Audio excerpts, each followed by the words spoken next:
Thank you for your question. Good luck on your procedure. These are tips I would recommend pre and post surgery as someone who has gone through having my chest done all the way around the back, full 360 on the bottom with muscle repair, a vertical scar. So pre-surgery, what I did that I think helped me the most was I got in the best shape that I could possibly be in. I knew that it was going to be hard. I had never had a surgery in my life, so I started doing planks. I started getting comfortable being uncomfortable. For me, mentally, that helped a lot because instead of having anxiety about the upcoming pain, I kind of was embracing it and meeting it halfway, I felt like. And not only did that help me mentally going into it, kind of releasing all that anxiety and putting it into something that I thought could help, it actually did help with recovery because my abdominal core was stronger. Harvard studies have shown the stronger your core is, the faster and better your recovery will be and the better your results will be. Protect your drains at all costs. As someone who had one of my drains accidentally ripped out prematurely and had to deal with a lot of excess fluid afterwards for many months, I would say that as annoying as those drains are, they are super beneficial to you and they help your body do something that's not prepared to do yet. So protect those drains, keep those drains in. A lot of people going into surgery preparation would tell you to get toilet seat lifters, walkers, a medical recliner that will lift you. I was told when I went to my pre-op appointment that those things are not needed and they actually can be a detriment to how fast you heal. I was told that on day 10, they wanted you in there standing straight up.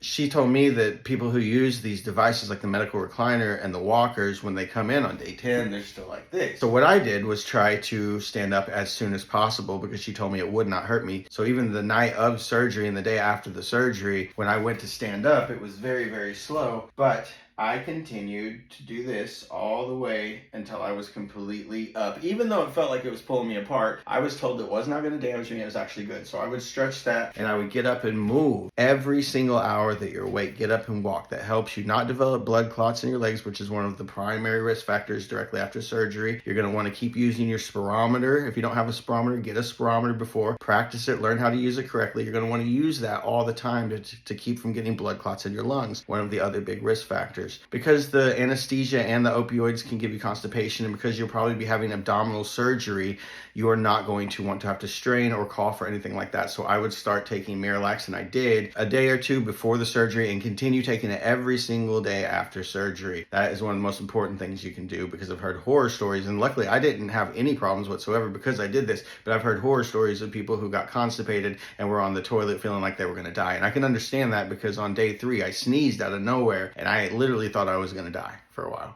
Start taking probiotics and prebiotics before the surgery because you're probably going to be on antibiotics after. And again, you don't want to do anything to upset your stomach. So already be on those and continue taking them every day after while you're on antibiotics and beyond. Be sure that you're going to eat a diet that is high in protein, at least 80 grams per day, but the more the better. You can do this with protein shakes or any foods that are high in protein. Be sure to get that protein because your body really needs that for healing. And another thing your body really needs, vitamin C. Get some oranges, get some pineapple, get some raspberries, and eat those every single day on top of a multivitamin to be sure you're giving your body everything it needs to heal. Another thing that needs that's obvious, water. Hydrate. Stay hydrated. This is a major surgery, so your body needs your help. So be sure you're giving it everything it needs, including plenty of water. As far as going into the surgery, make sure that you have someone with you for at least the first week because there are a lot of things that are going to be very hard for you to do. If you can have someone with you even longer, it will be helpful. I live alone and there were times when I had wounds over here that I couldn't reach and it was really not ideal. So if you can have someone, and just know that it's going to be a long process. This is a healing process. You cannot rush through it. So go in with the mindset that it's going to be difficult, but you are going to get through it. There are going to be times when it seems like you're not going to get out. There's going to be times when people are going to say this is temporary and it's not going to matter to you because you want it to be over with. You're going to get sick of it. You are. And that's okay. It's okay. Just remember that the end is in sight and it is all 100% worth it. Trust me on that.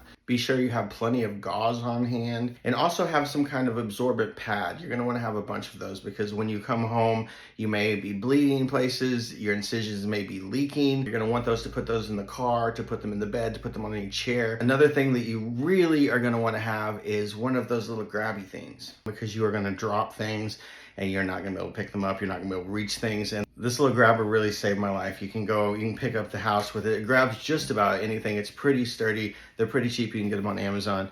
Definitely have one of those available. And you're going to want to get your compression from your doctor and get fitted for that because it's really going to be hard to size up what you need before you get the skin removed. But after that, definitely get extra compressions and ones that you can kind of tighten as you go and get tighter and tighter, and step down so that you always have them available. Because one of the things I ran into was only having a couple of different compressions, and then they get dirty and you're without it, and you really need to be in that for 23 hours a day at least. So don't forget your compression. The compression really makes a huge difference in the overall outcome of having your tissue re-adhere correctly. You definitely are going to want to use compression for as long as your surgeon tells you to, and even longer. Some people do even longer. And finally, of course, with everything, you always want to make sure you're getting enough sleep. Your body's going to need more. A lot of the healing processes occur when you are asleep, so of course it is very important that you are getting rest. Now, I do want to say that my recovery was a little bit different because I did not take any opioids after day 2. I had bad side effects from them, and my thought going in was to use them as little as possible because they have all of the problems they cause as well. So after day 2, I did not take any opioids. I relied completely on Tylenol and Motrin. Motrin every 6 hours, Tylenol every 4. At first, I was taking them at the same time, and then I started staggering them, and eventually the gaps between when I needed them would get bigger, and that was the only pain relief that I had. So my experience was a little bit more drastic, I think, than a lot of people, because a lot of people are just kind of sleeping all the time and on the pain meds, and I wasn't like that at all. I pretty much kept normal sleeping hours as I always had, and I was awake all day, fully aware of the pain I was in. Your miles may vary, so you got to do whatever is best for you. That was a decision I made. There's nothing wrong with taking the opioids if you need them. Just read up on the side effects, read up on the risks, and have an exit strategy is all I would say, because I've just known of a lot of people that had a really hard time getting off of them after the surgery because they are highly addictive. So be aware of that. And I really wish you all the best on your surgery and your recovery. It is well worth it. Keep your head down, keep your eyes on the prize, keep taking those steps, and it is worth it, and you can get through it. You can do it. And I hope this helped. Thank you.